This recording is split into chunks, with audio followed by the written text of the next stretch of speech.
Football on Off the Ball. With William Hill. Who you got? 18 plus. See gamblingcare.ie.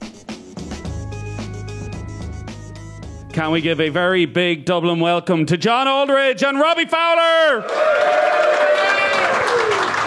Your start at Liverpool, or certainly that first full season after Ian Rush leaves, like, again, whatever pressure might have been there, you brushed it off. I think you scored in your first 9 league goals when that new season started. First 9 league games, you scored 11 goals in those 9 games. Yeah, I scored the last goal of the season before. Don't underdo a goal, you know what I mean? Now, Steve Nicholl scored 6 and 6 at the start of that season, so you were scoring a lot of goals. Yeah, he was brilliant, wasn't he? No, Nicholl was fantastic, yeah. No, yeah. To be fair, when I joined the club, like Kenny said, you got to wait because Ian's going the end of the season to Juventus, so... And I'm not the patience of people. My wife will tell you that. So I was banging my head against it. Is it just the wife that can tell us that? I can tell you that as well. So anyway, Walshy he got suspended, got sent off against Southampton. So I'm playing my full debut against Southampton. I was in the cup in Southampton in the league at Anfield.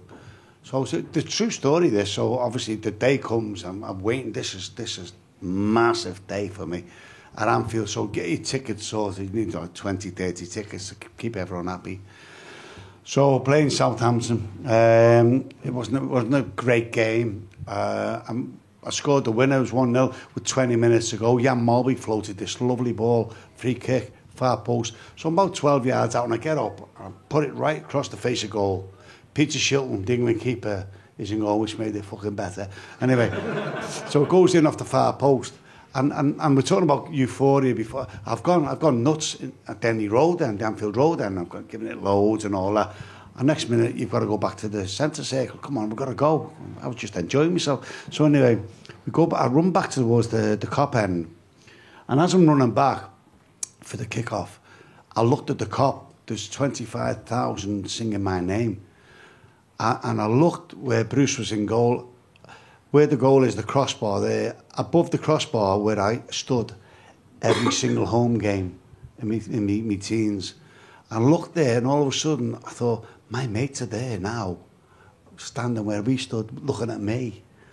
And it was one of those moments where, like, you know, your first child born or your first grandchild, the air stood... Better than all of them. It was fucking brilliant, by the way. And honestly, because I was like in a dream before then, because this was... To play for Liverpool was always my ambition when I was a kid. And this was like reality. All of a sudden I've scored a goal and I've seen it. It was just a magical moment, yeah. And did you go big time straight away, or did you wait a few weeks before you dumped your old friends? Nah, I fucked them off straight away. No. That summer is obviously one of the great summers in terms of how a club goes through a transfer window, and they bring in John Barnes and Peter Beardsley and Ray Houghton. Barnes spans both of your career in probably different ways, in that was he more the out-and-out winger when you arrived, and then by the time he finished up when you were there, he's this sort of controlling midfielder? Yeah, well... what happened is quite funny, actually, when they joined, and I kept on... Well, I didn't keep on talking to Kenny. I met him in his office and said, look, you know, why aren't you playing? He said, look, you've got to be patient, because Ian's going the end of the year. We play through the middle now. That's what we're played for some time, you know, with people behind it. He said, we're going to change the format and the system when you come in, because know your forte. We're going to get players in, we're going to get the balls out wide, we're getting balls into the box for you. So just be patient, and you know, and so I went, all right then. So next minute, he's changed the format. So I'm looking at this team, Bruce in goal, you've got likes of Lawrenson, Anson, Gillespie, Nicholl in defence, you've got Molby and McMahon and Whelan, you're going, wow. And all of a sudden, I'm getting the ball and I'm looking at Peter Beardsley. Fucking not a great sight. But what a player. I'm looking at Ray Houghton, genius up there, Ray. Great football brain, probably the best out of all the team. I'm looking at John Barnes, the best player I've ever played alongside. It was like Charlie in the Chocolate Factory. It was just get the ball, as an old striker, you know, lone striker, get the ball, give it to one of them, head it down, and just get the far post. And the ball, the service I got was immaculate. So yeah. So Kenny changed it like to go out wide, and then he sold me and brought Rushy fucking back when he played through the middle. Worked that one out. I mean, just to follow what Ola was saying, so I obviously got into the team, and I mean, I was quite lucky where I played with genuine superstars. So I grew up on, you know, Liverpool being a great team and all the great players, the likes of John Barnes, Ian Rush, Jan Molby, Steve Nicol, and one who very rarely gets the mention should was Ronnie Whelan. Ronnie Whelan was an incredible player, he really was. So I've made my debut with all these players, all these great players. Although I spoke about John Barnes as a left winger, it's probably one of my big regrets in football that I never got to play with him as a left winger. When he played with me, he was a centre midfielder and he was brilliant. He really was. Maybe not the John Barnes that everyone had seen, you know, sort of growing up, you know, in the late 80s, you know, marauding down the left wing, you know, putting balls on a sixpence to all the, you know, the great strikers. And I reckon I'd have scored a lot more goals if I was playing with someone like him. But that's not taking away anything from John Barnes as a centre midfielder, because he genuinely was incredible. He really was. Well, you think by that time though, they changed the format. It was 3-5-2, wasn't it? So you had to depend on Jason McAtee, which is you got no fucking chance. He's got to watch this, isn't he? Jace, I'm only serious. And you are as well, I think. But that's so obviously, formations were different. Formations had changed. You had what, McAteer on one side, Stiging and Bjornaby on the other side. It wasn't John Barnes. And even obviously, Stiging and Bjornaby, sometimes Rob Jones would play there because obviously Jason was on that side. We had obviously John Barnes and Michael Thomas, John Barnes or Jamie Redknapp, and Macca was, Macca was my favourite player to play with. I mean, he was brilliant as well. Steve McManaman. Good mate of mine, you know, great lad, great player, genuinely the best I've played with. But John Barnes controlled the middle of that pitch, and he was brilliant. Well, maybe the best example was, you know, one of the most famous Premier League goals of all time, Collingwood's goal against Newcastle, and his role in the build-up to that, where he's involved 4 or 5 times and just quick little 1-2s through the middle. You know, not moving as freely as he once did, but that brain still operating on overdrive. Exactly, and it used to always bug me because years ago, people have a perception of football as playing in certain roles, that you can't play that one, or you can't play a big man, small man. You know, you need to play him with him. Good players can play anywhere, and I think John Barnes was the perfect example of good players can play anywhere. He was probably one of the best players we've seen as a left winger. But when he played in midfield, I mean, you've spoke about the cleverness, the positions he got himself into, the 1 and 2 touches, round players. I mean, he genuinely was a dream to play with. I don't know if we talk enough in this country about Ronnie Whelan and how great Ronnie was during that period. Can you talk a bit about that and the Ronnie you played with, and just what it was that made him such an integral part of that team? People said he was underrated. He was never underrated. He was. I don't think people. It's the wrong word. It's the wrong word. He was took for granted a little bit because he done like a silent job. He was a quiet assassin, you know, Robbie. Do you remember Kevin O'Callaghan? Played for us a few times, Ireland in the 80s. Kevin's a lovely lad, played for Millwall. We played Millwall. And he's like, our mate. Jesus, this tackle Ronnie done. It was the biggest penalty ever. The referee went, no penalty. He went off afterwards. But if a job needed to be done, it didn't matter who you were, what you were, Ronnie would do it. Because he learnt off Graham Souness. And I'll tell you what, and that's, I mean, Graham Souness is right up there with the best midfield players I've ever seen at Anfield. And Ronnie learned from him, so he could play, he could score goals. Ronnie's all-round game was absolutely superb. It's funny, because you talk about the modern game now, modern formations, say that you have an 8, you have a 10, you have a 6, you have different players in different roles. Ronnie Whelan played every role. He could play a 6, he could sit in front of a back 4 and control a game. He could, pass the ball, he could tackle, he could run forward, he could play as an 8 or 10. He genuinely was very, very, well, doing probably an injustice there, but he was brilliant, he really was. Without bringing things down, 88 Cup final. What do you like that night? Because remember, at the time, the FA Cup final is the biggest game in English football. Like everyone still talks about, Kevin Moore and the first player to be sent off, the first player to miss a penalty. How are you that evening? Fuck off.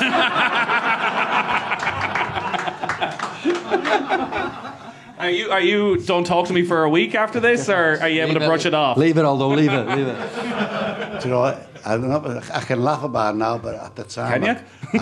I couldn't. Honestly, I just thought to let everyone sing. Hold on, just can I have a slip? Go on.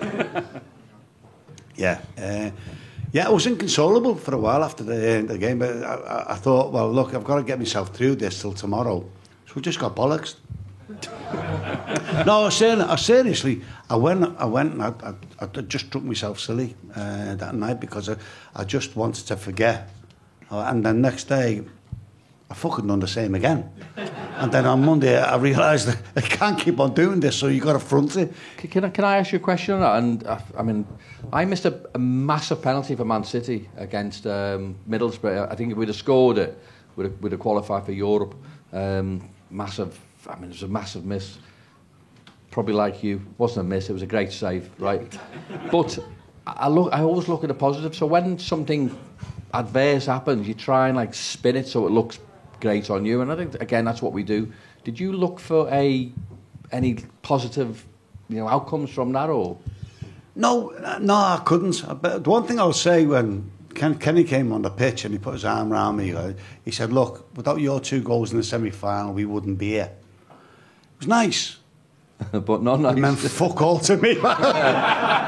No, but that was really nice because he's probably right, but in a way, it's no good getting the final unless you win it. If that makes sense. Yeah, no, the reason I'm saying that is because obviously I missed a penalty, but I tried to look for the positives and spin it so it was better for me. Obviously missed a penalty. If I'd have scored it, Man City would have qualified for obviously European football for the first time in years. Missed the penalty. Didn't want to go and do the lap of honour at the end of it because you actually feel as though you've let so many people down. Genuinely, like him, was devastated. The more I thought about it, I thought, you know what, I can try and spin this. So the next year, playing for Man City, obviously, Man City aren't in Europe. I ended up signing for Liverpool in January and playing the Champions League, so we're fucking winner, wasn't it? And if I'd have scored that penalty, I'd have played in Europe and I'd have been cup-tied, so... A nicer sliding doors moment. So yes, it was... I mean, Man City fans won't like that, but it was a spin and it helped me feel better. Yeah. And also, to make the Man City fans feel better, if they'd have gone into Europe, they might have been fucking sold to the person that bought them. So if they were in Europe, it would have cost them more money, wouldn't it? You're responsible for everything that's happened ever since. Yeah, shit. You obviously bounce back from 88 and you get the goal in the cup final in 89. Not enough, though, it turns out, for Kenny. But you did get, in some ways, the perfect departure from Liverpool with your final ever game. So your final ever game is the 9-0 against Crystal Palace. Perfect. It wasn't perfect for me because, if you look back what I did for Liverpool, Russia was going, I came in and I played 104 games, I scored 63 goals, which is the same as Mo Salah's now. Only obviously he's played many games more than me, obviously, but the same. I couldn't do no more. Going on that game, it was scant consolation. I knew I was pushed out the door when Russia come back, and not when Russia come back. You knew going into the game it was your last game. Yes. And everybody there, because we have the video. I hope so, because he was walking around in the game in his fucking undies. let's just have a look at the video of what happened that who night. are more concerned usually about success than sentiment are sending Aldridge on. Beardsley has almost volunteered to go off. Now, will they let him take the penalty? Barnes has taken on that job, and Barnes says, on you go.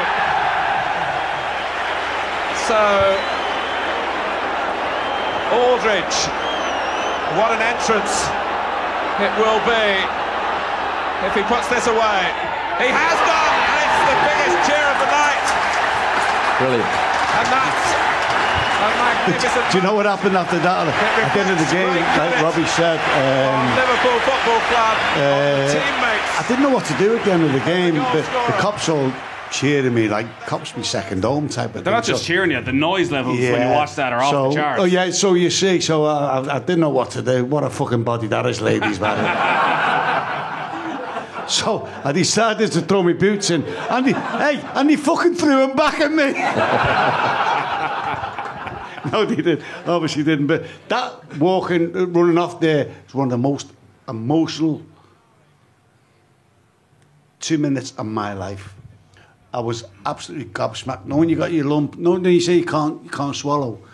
That was because I knew it was the last time I ever wore the Liverpool shirt at Anfield. It was. I had to go and lock myself in the toilet after just to calm myself down because I knew my dream had gone. I'd done my dream, you know what I mean? And it was really emotional because I was such a massive Liverpool fan. I used to go home and away on the trains and every game and to do that. And had to leave under the circumstances. It was really, really emotional that night. Yeah. I know you would have loved to have stayed for longer, but to have achieved what you achieved, 2.5 years, to won what you won, to score the amount of goals, like you can't have any regrets from that period. Absolutely. I did. Look, I was brought in to replace fantastic player, Rushy, brilliant. What he done and what he scored and all that. And I did. I got the golden boot 1 year, and then the second year I think it was 1 goal short of doing it again in less games. I couldn't do any more. I did what I was brought in to do. What was the conversation? You just said you knew what was happening beforehand. What was said to you? With the manager saying that you were going? When Kenny said it was going, yeah. Well, it was. I tell you what happened. We were playing Real Madrid in a pre-season game. I vaguely remember, and it's going round that Liverpool in talks with Real Sociedad about me, and I'm going, anyway. I thought, what's this all about? So I went and seen Kenny. I said, look, I'm not going nowhere. I don't want to really go anywhere. And he said, well, look, I made my mind up. Basically, it's going to be Peter and Ian leading the line, and you know, it's up to you. But your age, you need to play, and this, that, and the other. So the writing was on the wall.